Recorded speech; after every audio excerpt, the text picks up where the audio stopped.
Dalam banyak-banyak deria yang kita ada kan, saya rasa mata yang paling mahal lah bagi saya. Setuju. Kan? Sebab kalau kita tak boleh nak dengar, kita masih boleh melihat kan.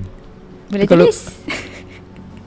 Dan kerja-kerja harian pun, kalau deria lain tak ada, rasa kita masih boleh lah kan. Boleh. Maksudnya pemasya sekarang ni kalau buka phone tu memang macam mana Kalau dulu saya pegang phone 24 jam, sekarang saya pegang phone 1 ke 2 jam je sehari. Saya tak enjoy pegang phone lagi dah. Oh ya. Saya biasanya phone husband ataupun PE yang akan handle.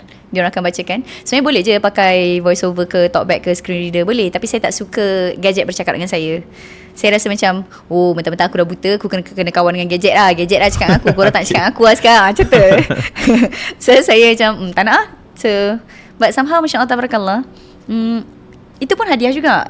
Dia buat saya berlepas tangan kepada phone. Saya tidak bergantung kepada phone. Saya tidak ketagih dengan phone. Dan feelings tu sangat best. So buat apa je?